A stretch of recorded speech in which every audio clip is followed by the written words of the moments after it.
Well, ladies and gentlemen, here it is. And once again, it's time to go inside EMS. I am your host, Chris Cebollero. Kelly Grayson is still on special assignment, training the next generation of EMS provider. And we are very excited that he's doing that. I don't know if you've noticed, but the last couple shows we've been using video. I want to go ahead and send you over to our YouTube channel at EMS1 Video. Go ahead and check out what we're doing. And there's going to be a lot of things. EMS1 is starting to do a lot more video.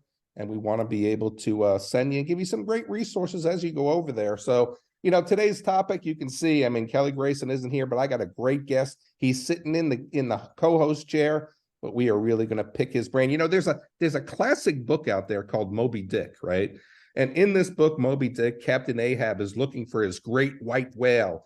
And anytime people are elusive, they call him the great white whale. Well, our great white whale is here with us, because we have tried to get him on the show a number of times, and he was always so busy. He's one of my favorite authors, an EMS1 contributor, Jonathan Lee. He writes Frontline Farm. If you're not a fan, you need to become a fan.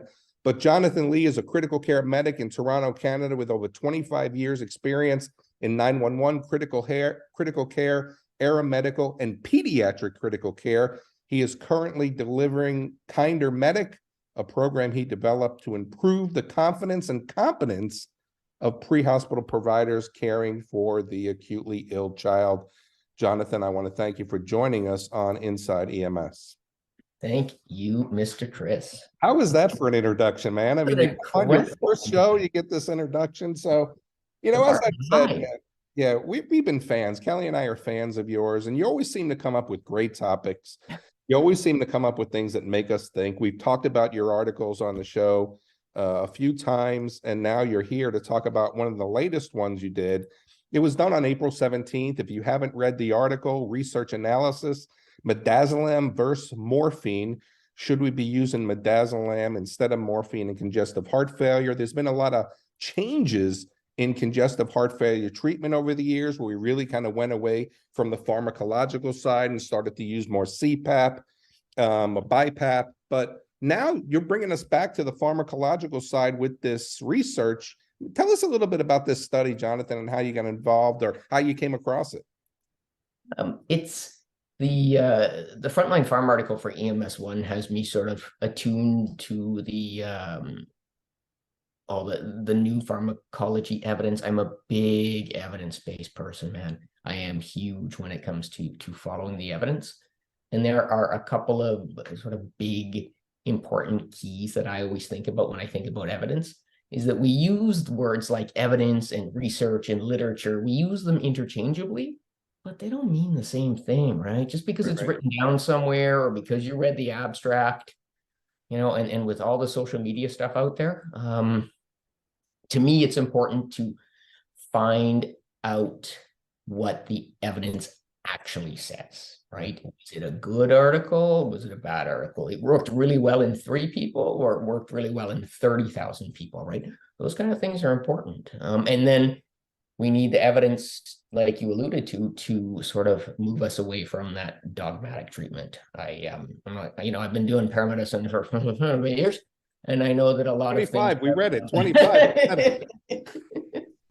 I know that and I've seen, as I'm sure you have, that a lot of things are in favor and out of favor, and so on and so forth. So the evidence it's my way of I cheat. I say that I do it to write the articles, but really it's staying on top of these articles is how I stay current in my practice. Yeah, and I think that's the way that we should all be. And, one of the things that Kelly says all the time is that 50% of EMS is wrong. We just don't know which 50%. But it's good to see that there is finally evidence that's starting, and people like you who are using the research to really kind of give us an upper hand to say, we need to think about a different practice. Now, just because this evidence comes out and just because you write about it doesn't mean that this is going to be the change in EMS, because we're still waiting for the people who are going to come back out and now say this is poppycock and let us show you what the real research says. But let's talk about your article, because I love your style of writing. You really kind of break this down and you really kind of make us think So maybe give us just the premise. And so there was a research that was going and talking about midazolam versus morphine. Just give us the premise, and then we'll kind of go stair step with the questions about the research. So the idea is there's been a trend in the literature and the research in the past few years that, and I'm sure as you did, like morphine was the good cardiac drug. It was always, if anybody's got any cardiac stuff and they need analgesia, morphine's the go-to drug, right? And I grew up like that. Right. And it turns out over the past couple of years, when people actually look at whether the morphine is helping, there were some red flags. And then when you talk about our use of morphine in CHF, the kind of the disturbing thing was there was no evidence to support the use of morphine in CHF, right? It was, well, Chris always did it. And the way Chris explained it to me made a ton of sense. Yeah. And when I give it to the patients, they feel better. So must be a good thing, right? And it was really more to relax them than anything. That's what we would hear, especially when they had an MI, is that they're all freaked out and, the fear of impending doom. And, one of the things we do is we would give them morphine, and maybe it worked on cardiac output. Maybe it worked on the cardiac, oxygen, whatever it is. But as you said, there was never anything that really came out about it. And this is another one when we talk about CHF, that we were just doing it because that's the way we've always done it. Oh, and the way it was always explained to me was it was not. It helped, the vasodilation, the drop in blood pressure. It helped that stretch. It helped, the heart pump better. The vasodilation with morphine helps the blood pool. So if it's pooling in your feet, it's not in your lungs. And that whole Frank Starling law, right? We're stretching the heart too much. A little bit of morphine takes a bit of the stretch off, and it can pump better. And that all made sense in my head. But turns out that was us just sort of giving the morphine and then finding a reason why we should give it. Right. So this study wasn't done in the United States. This is a Spanish study, right? So if we read your article, population was 111 patients over the age of 18 who presented to one of 7 Spanish emergency departments with a diagnosis of acute cardiogenic pulmonary edema, dyspnea, anxiety, and so on and so forth. And so when you think about this, how did you come across it? What made you look for this to say, how did you find it? I have just a sort of slow, steady feed of a lot of the journal articles that come straight into my mailbox. Yeah. And there are 2 big areas. You talked a little bit about the kinder medic stuff. So pediatrics is a flag for me. And then in the last couple of years with EMS 1, any of the pharmacology stuff is a flag. And it sounds pretty daunting to have all of this information come in, but it turns out that when you are dealing specifically with research that is important to pre-hospital care, there's not actually that much. So when something like this that directly affects us comes across my email, it's pretty easy to grab it and give it a bit of attention. Yeah, interesting. I mean, because as you say, we don't see a lot of that, research that goes to EMS. I'm working on my doctorate now. Oh, and nice. Actually thinking about doing a study that will reflect and help EMS. And I think I'm kind of leaning towards, just to get a little bit, just to make this point, is I want to talk about the lack of leadership training and how it relates to resilience of EMS providers, and how we're not, because we always hear that we have a trouble with leadership. Well, let's go ahead and take another one of those problems and say the resiliency of EMS. How is that, in relation to the poor leadership? But anyway, but to your point, if people like me who aren't in EMS aren't doing anything, we really have to rely on what's happening everywhere else. And this one was coming out of the emergency room. So there was some exclusion criteria that really kind of set us, really kind of set that up. And when you think about this from an experimental group, there were 56 patients. They received midazolam 1 milligram IV repeated as required to a maximum of 3 milligrams. In the control group, 56 patients, they received morphine 2 to 4 milligrams IV repeated to a max of 8 milligrams. So now let's go ahead and get into the nuts and bolts of this. What did they find as far as treating people with midazolam versus treating them with morphine? Yeah, so to start off with, because this is the stuff that I think is important, is that I will draw your attention back to what you said originally, right? This is not practice changing. There are a lot of little problems with this study that you need to pay attention. So this study comes out, it doesn't mean that everything changes overnight. So that's the one thing I want to point out. Like a couple of things that you had said, it's in Spain. So it's not the exact same context, right? It's in the emerge department. It's not pre-hospital. And the number of patients, like you said, there was only 55 aside. And it turns out that that was not the number that they wanted. That was not how many they set out to recruit. But it turns out that, and the other thing to point out is that they were looking at in-hospital mortality as their endpoint. So whenever I read these studies, I go, this study is designed to tell me about in-hospital mortality. That's the most important information. The other stuff is less important, is less, that wasn't what the study was designed for. Not that it's not important. Right. And in this case, it certainly was important because the in-hospital mortality was the same. But the study actually was stopped early by the ethics board because there were so many more adverse events in the morphine group than there were in the midazolam group.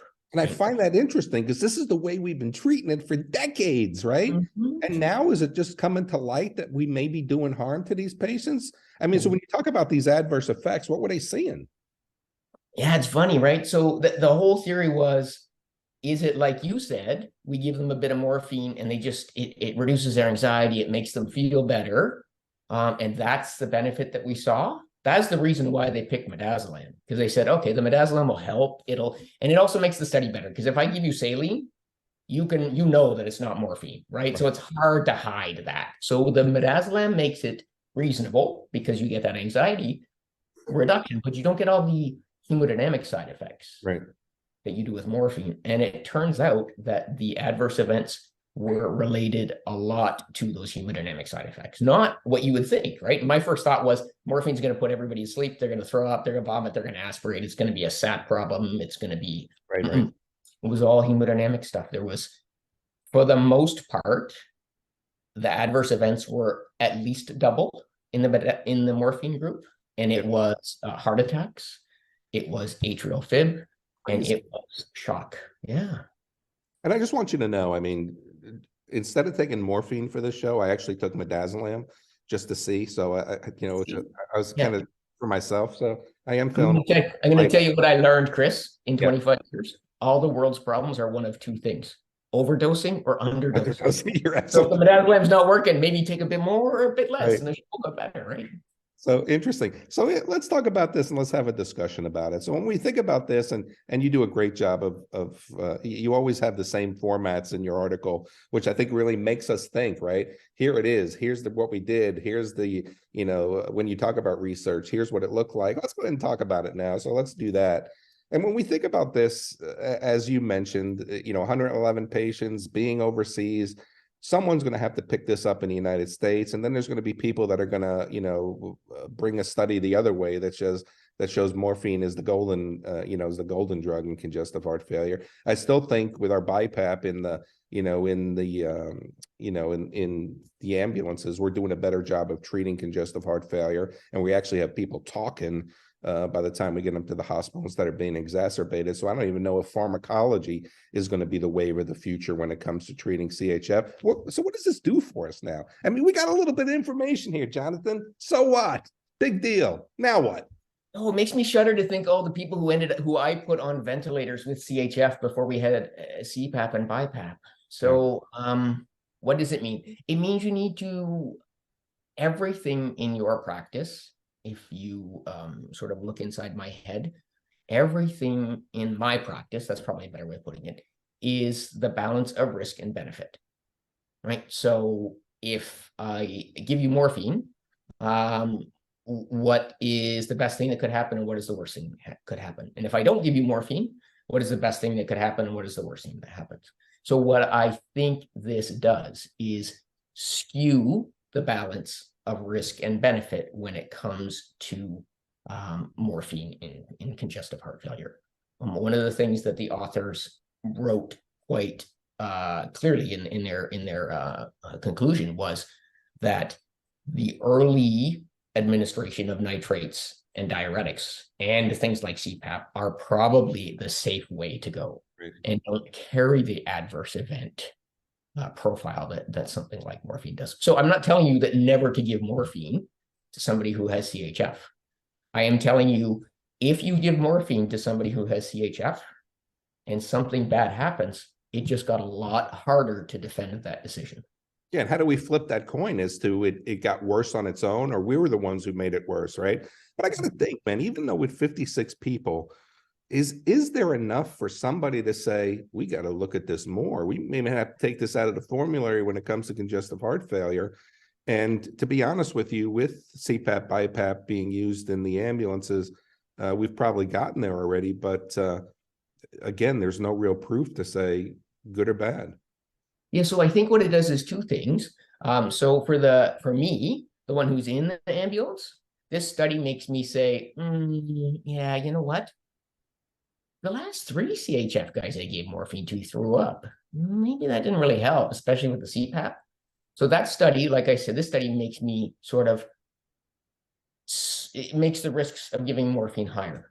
Probably the more important part of this study is for you, the one who's doing the PhD, because the study that's going to change our practice is not going to have 110 patients. It's going to have 500 patients or 1,000 patients or 5,000 patients. Yeah. But for you doing your PhD, when you walk in and say, I want 5,000 patients to just not get the treatment we've been doing for 40 years, they're going to say, Chris, why don't you just sit down while we think about this for a second? Yeah. But if you can come and say, look, there's this mounting evidence that says, and this is the best evidence so far, this is the experimental stuff, and all of the other stuff before this was not experimental.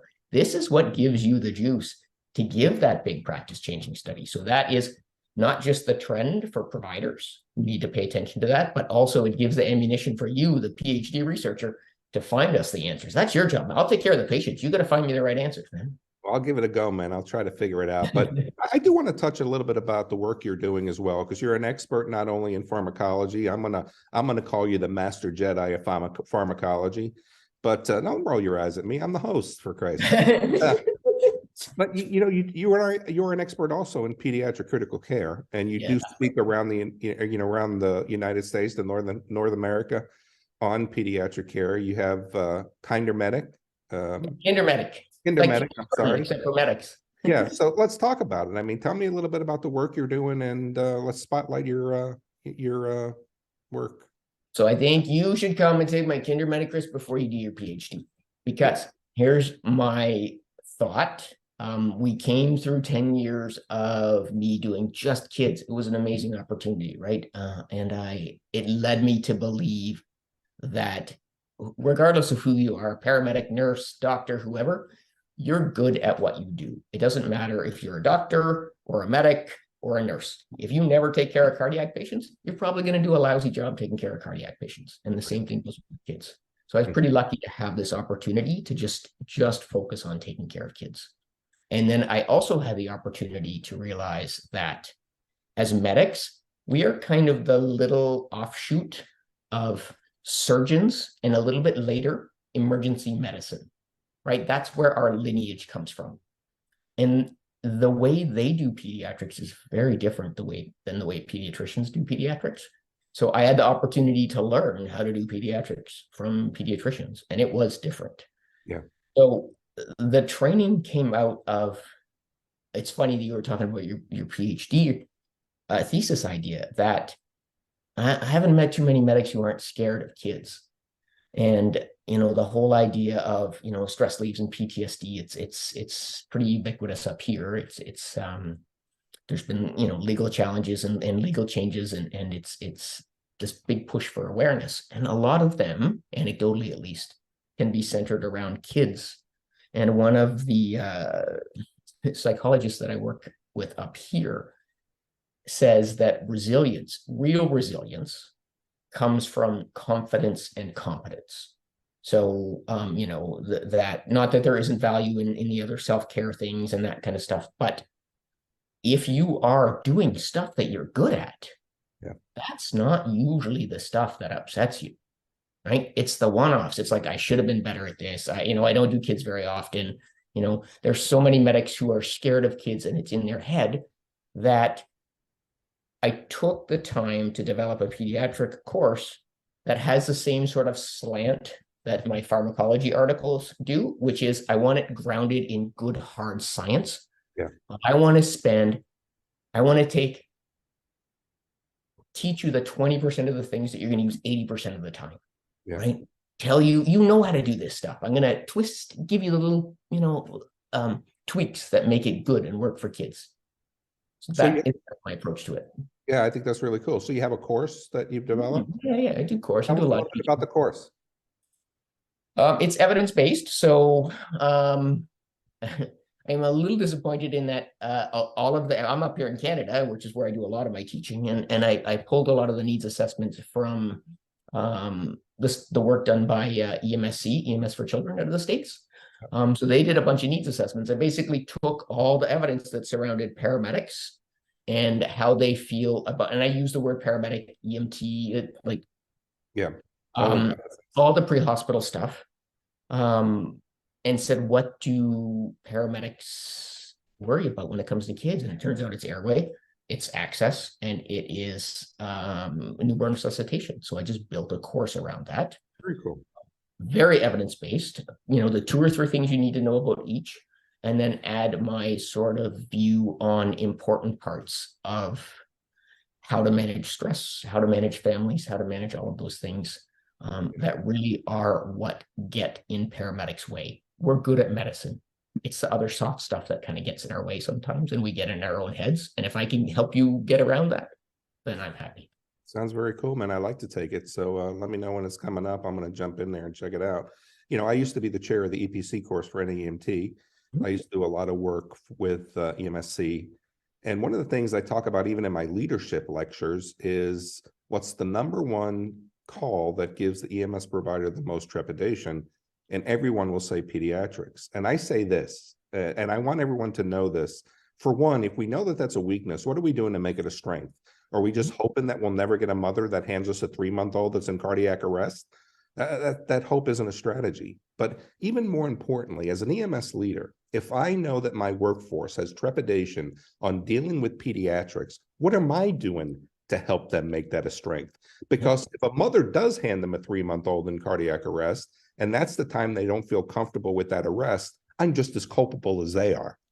And that's one of the things that we need to be able to think about as leaders, is making sure that our workforce has the ability to do the job that we're hiring them to do, and that they don't have that trepidation. So it's really awesome. So, you do speak around the Northern Hemisphere, I guess North America, Canada, in the US.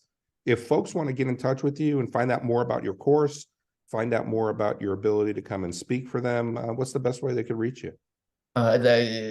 All of my consulting and teaching and that kind of stuff runs through Kindermedic. So it's www.kindermedic.com, KINDER, medic.com. And then most of my sort of professional social media stuff is through Twitter. So at that John Lee, JONLEE. I'm usually fairly on top of that stuff, and that's probably a pretty good way to get a hold of me. And that there's an email through the website as well. So just jlee@kindermedic.com. And I think that stuff is posted on the Frontline Farm. It is, yeah. And we'll make sure we put it in the show notes too, John, so people will be able to reach it. But I got to tell you, you got to promise that you're not going to make me hunt you down like I got to do to get you on this show. I thought you bumped me for the Fire Chronicles guy last week, man. And I can't keep up with that guy. No, it wasn't. We're a week behind, so there was another one. You can have him back and we'll arm wrestle for the next one. All right, we'll do that. Yeah. Man. I'm going to let you win, though. But thanks for joining us. And, for everybody out there, if you've not read John's article, check it out. I mean, he's got so many great articles. And really, I look forward to his articles coming out every month. When it comes to pharmacology, I got to tell you, man, we started getting into these days of IV pumps, and I think they're making us as paramedics lazy, right? We need to know the indications. We need to know contraindications. We need to know dosages. We need to be able to put these dosages and spit them out of our heads and not worry about from an IV pump. I mean, do I sound like an EMS dinosaur? But he's got great stuff, and I look forward to it coming out. Everybody out there, I want to thank you for joining us on Inside EMS. I'm Chris Cebollero, and for Kelly Grayson, we're going to catch you next week. Don't forget to check out our YouTube channel at EMS1 Video, and we will be back again next week. If you have any questions, comments, or concerns, go ahead and send us an email at the show at ems1.com. Don't forget to rate us on iTunes. I mean, so much stuff we got to spit out now, but for my guest, Jonathan Lee, we'll talk to everyone again next week. Thank you, Chris. See you next time.